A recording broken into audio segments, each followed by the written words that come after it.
Hello बच्चों, आज हम आपको बताएंगे। जैसे आप हिंदी में संज्ञा और सर्वनाम पढ़ते हैं, तो संज्ञा में आपको पता है किसी भी व्यक्ति का नाम, वस्तु का नाम, किसी शहर का नाम, किसी प्राणी का नाम, ठीक है।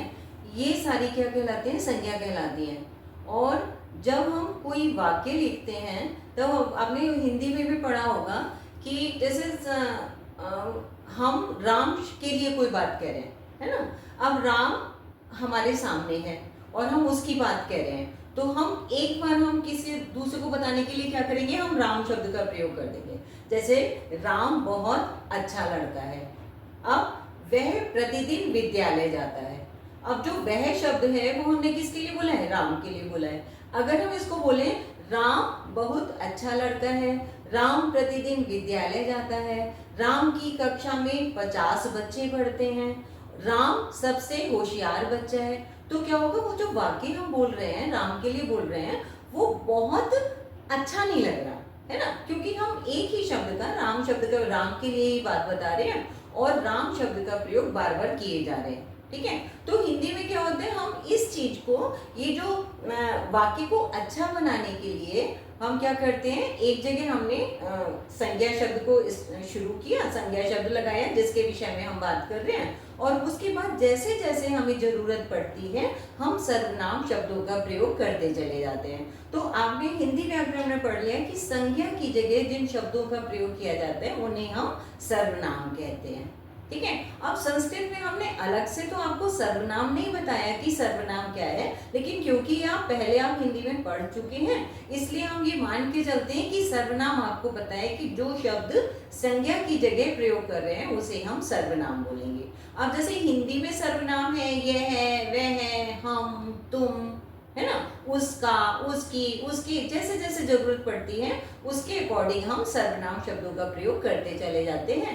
वैसे ही आपको संस्कृत में भी करना पड़ता है। तो संस्कृत में, क्योंकि जब आप हिंदी में पढ़ते हैं तो आप एक वचन और बहुवचन में ही पढ़ते हैं, लेकिन संस्कृत में आपने 3 वचन पढ़े हैं। तो आज मैं आपको बताऊंगी कि संस्कृत में सर्वनाम शब्द कौन से हैं जिनका प्रयोग हम वाक्य में एक अच्छा बनाने के लिए, वाक्य में शोभा दे वो शब्द, उसके लिए हम जिन सर्वनाम शब्दों का प्रयोग करते हैं उसमें से एक एग्जाम्पल आज मैं आपको समझा रही हूँ, ठीक है। तो अब जो भी मैं आज आपको एक सर्वनाम शब्द बताऊंगी उसके 3 तरह के, वो स्त्रीलिंग, पुल्लिंग और नपुंसकलिंग, तीनों तरह के रूप आपके इसमें चलते हैं संस्कृत में। वो हमने आपको पिछले वीडियोस में बताया भी है, ठीक है। तो आज मैं आपको बता रही हूँ, जैसे जो चीज हमारे सामने है, ऐसा आपने हिंदी में भी पढ़ा है, जो चीज हमारे सामने है उसको हम यह बोलते हैं, और जो चीज हमारे सामने नहीं है या दूर है उसको हम क्या बोलते हैं? वह शब्द का प्रयोग करते हैं, ठीक है। तो संस्कृत में जो यह शब्द है उसके रूप अलग तरीके से चलते हैं, और जो वह शब्द है उसके रूप अलग तरह से चलते हैं। शब्द भी अलग है और रूप भी अलग तरह से चलते हैं, ठीक है। तो आज मैं पहले आपको यह शब्द का प्रयोग बताऊंगी। यह शब्द क्या है? जैसे हम बोलते हैं एतद, एतद, ठीक है। एतत् भी लिख सकते हैं और एतद, एतद, एतत् भी बोलते हैं और एतद भी बोलते हैं। अब ये एतद और एतद, इसका मीनिंग क्या होता है? इसका मीनिंग है यह, ठीक है। अब मैं हिंदी में भी लिख रही हूँ, आपको ये बता रही हूँ कि इसका अर्थ क्या है। एतद या एतद का अर्थ क्या होता है? यह। और ये आज जो मैं आपको रूप बताऊंगी ये मैं आपको पुल्लिंग के रूप बता रही हूँ, एतत् पुल्लिंग शब्द के रूप। तो यहां मैं लिख देती हूँ एतत् पुल्लिंग शब्द,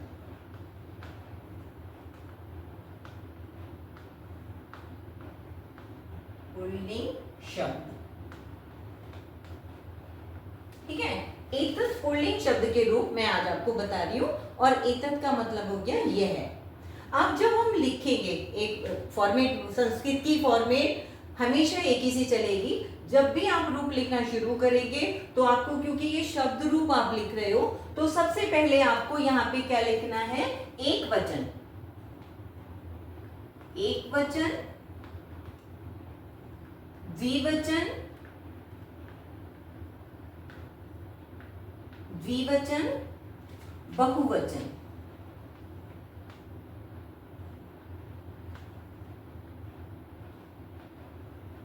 जब भी आप बात करेंगे तो एक वचन एक चीज है, एक के लिए, द्विवचन दो के लिए, और बहुवचन दो से ज्यादा के लिए, अधिक के लिए हो गया। तो हर वर्ड जब भी हम बात करेंगे तो इसी तरीके से, क्योंकि हमें करनी है तो हमें ये शो करना है कि हम इसके रूप किस तरीके से लिखते हैं। बाद में जैसे जरूरत पड़ती है उस शब्द का प्रयोग आप उसमें करते हैं। और यहाँ पे हम क्या लिखते हैं, क्योंकि हम शब्द रूप आपको बता रहे हैं, संज्ञा शब्द के रूप, फिर सर्वनाम के, तो उसको हम किस में लिखेंगे, विभक्ति में लिखेंगे।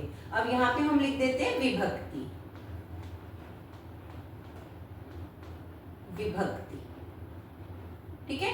अब ये हमने विभक्ति कर दिया, एक वचन, द्विवचन, बहुवचन कर दिया। अब क्योंकि एतत् शब्द के रूप लिख रहे हैं, ये कहां से स्टार्ट होता है, एषः।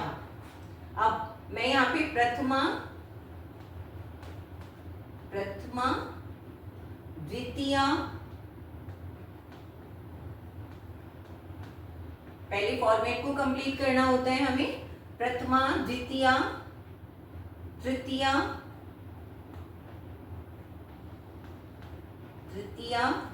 चतुर्थी,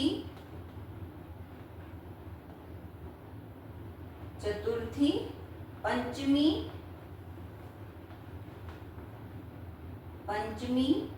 षष्ठी, सप्तमी।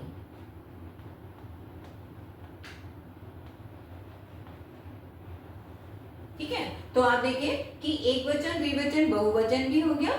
और ये हमने जब विभक्ति लिखा तो प्रथमा, द्वितीया, तृतीया, चतुर्थी, पंचमी, षष्ठी, सप्तमी, ये हमने आपको बताया था कि 8 विभक्ति होती है, लेकिन 8वां जो होता है वो संबोधन होता है। जब हम संज्ञा में राम किसी का नाम लेके बात करेंगे तो हम उसे संबोधित करेंगे, संबोधन बोलेंगे। लेकिन जब हम सर्वनाम शब्द बोल रहे हैं, यहाँ पे एतत् शब्द बोल रहे हैं, तो यहाँ पे हमें संबोधन का प्रयोग नहीं करना। ठीक है, ये हमें हमेशा याद रखना है कि जब हम सर्वनाम शब्द के रूप लिखेंगे तो उसमें संबोधन नहीं होगा। ठीक है, अब हम आपको बताएंगे जो एतत् और एतत् शब्द है ये कहां से स्टार्ट होता है, इसके रूप कैसे चलते हैं, एषः, एषः, एषः। जब आप पुल्लिंग के लिए, किसी बालक के लिए, किसी पुरुष के लिए आप बात करेंगे तो उसको अगर एक है तो आप क्या बोलेंगे, एषः मीन्स यह, है ना। तो यह, एषः, एतौ, एतौ, एते, एषः, एतौ, एते, एते, एतम्, एतम्, एतौ, एतौ, एतान्, एतान्। द्वितीय विभक्ति होगी एक वचन, द्विवचन, बहुवचन। अब मैं तृतीय लिख रही हूं, एतेन, एतेन, एताभ्याम,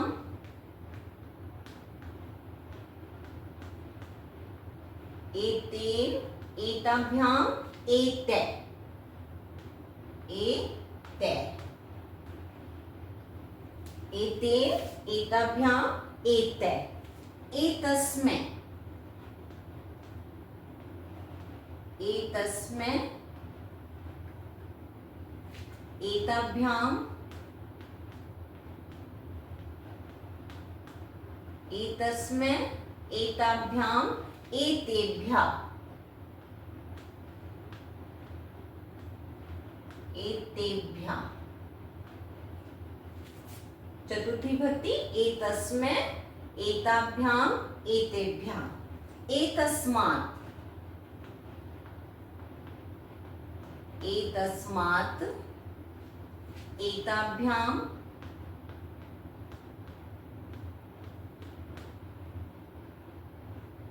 एतस्मात्, एताभ्याम, एतेभ्यः,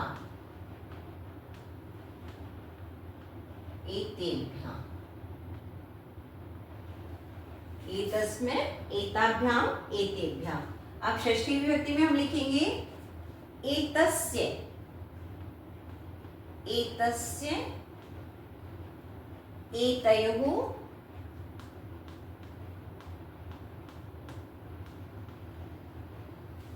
एतस्य एतयोः एतेषाम्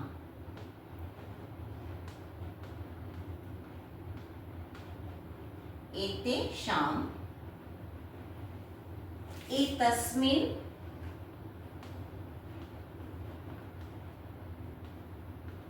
एतस्मिन् एतयोः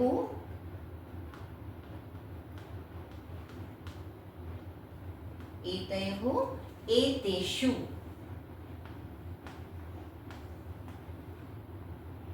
एतेषु। ठीक है, अब आप देखिए एक वचन, द्विवचन, बहुवचन आपको समझ में आ गया। और ये जो विभक्ति है प्रथमा, द्वितीय, तृतीय, चतुर्थी, पंचमी, षष्ठी, सप्तमी, हमने आपको इससे पहले वाले वीडियो में ये भी बताया था कि ये जो विभक्तियां हैं इन विभक्तियों के चिन्ह होते हैं, है ना। तो ये क्या है, प्रथमा विभक्ति का चिन्ह ने है, द्वितीय विभक्ति का चिन्ह को है, तृतीय विभक्ति का चिन्ह से है, से मीन्स द्वारा के अर्थ में। फिर चतुर्थी विभक्ति का चिन्ह के लिए है, और के लिए कई बार हम क्या करते हैं, को भी बोलते हैं। मैंने यह पुस्तक राम को दी, है ना। तो जो देने का अर्थ है वो किस में आता है, आपकी चतुर्थी विभक्ति में आता है। तो जो हमने ये पुस्तक राम के लिए दी, आप ऐसे भी बोल सकते हैं, और यह पुस्तक हमने राम को दी। तो आपको चाहे भले ही वहां पे को लिखा है किसी भी वाक्य को जब आप पढ़ रहे हैं, ठीक है, और वहां पे को लिखा है और आगे उसका जो वाक्य का अर्थ है वो देने के अर्थ में आ रहा है, तो आपको ये नहीं देखना है कि यहाँ पे के लिए नहीं लिखा हुआ है, आपको ये समझना है क्योंकि यहाँ पे देने का अर्थ है, इसलिए हमें शब्द में चतुर्थी विभक्ति लगानी है। ठीक है, और कहाँ पे लगानी है, जिसको दिया जा रहा है, जिसको कोई चीज दी जा रही है, जो दे रहा है उसमें नहीं, देने वाला तो करता हो गया, है ना, बट जिसके लिए हम दे रहे हैं उसमें आपको चतुर्थी विभक्ति लगानी है। ये स्पष्ट हो गया आपको। ठीक है, तो चतुर्थी विभक्ति का चिन्ह क्या हो गया, के लिए हो गया। पंचमी का से मीन्स अलग होने के अर्थ में, है ना। तो जैसे वृक्ष से पत्ते गिरते हैं, अब वृक्ष से पत्ते अलग हो रहे हैं, तो यहाँ पे हम अलग होने का अर्थ हमें किससे चीज अलग हो रही है, वृक्ष से अलग हो रही है, तो हम पंचमी विभक्ति किस में लगाएंगे, वृक्ष में लगाएंगे। ऐसे अगर हम इसके अकॉर्डिंग एषः शब्द के अकॉर्डिंग बताएंगे तो हमें सारे हम वाक्य एषः के अकॉर्डिंग आपको सेंटेंस फ्रेम कर दें, लेकिन यहाँ पे मैंने अब आपको अलग होने का अर्थ बताया है, तो एक एग्जांपल मैं आपको ओरली बता रही हूँ कि अलग होने का अर्थ उस शब्द में हमें पंचमी लगानी होती है जिसके एकदम पास में आपको कर्ता मीन्स कारक का चिन्ह दिखाई देता है।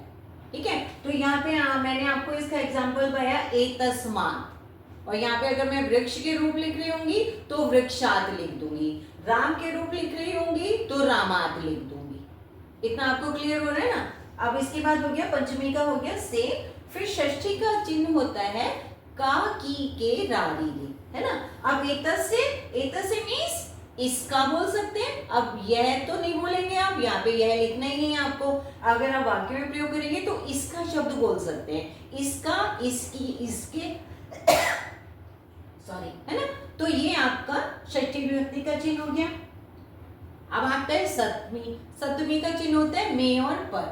ठीक है, में और पर, एतस्मिन् मीन्स इसमें, किसी भी शब्द के लिए जब आप बोल रहे हैं, रूप लगा रहे हैं, तो इसका अर्थ होगा इसमें, इन दोनों में और इन सब में। ऐसे आप जैसे जैसे वचन है उसके अकॉर्डिंग आप इसका मीनिंग बनाएंगे। तो अब आपको यहाँ एतेषु तक समझ में आ गया। तो एतस्मिन्, एतयोः, एतेषु, ये क्या है, यह शब्द है, और यह शब्द किससे स्टार्ट होता है, इसके रूप एषः शब्द से होते हैं। एषः मीन्स, ये मैंने आपको पुल्लिंग शब्द बताया है, जब आप पुरुष जाति की बात करेंगे, पुरुष के लिए यह शब्द का प्रयोग करेंगे, तब आपको इस तरीके से रूप चलाने हैं।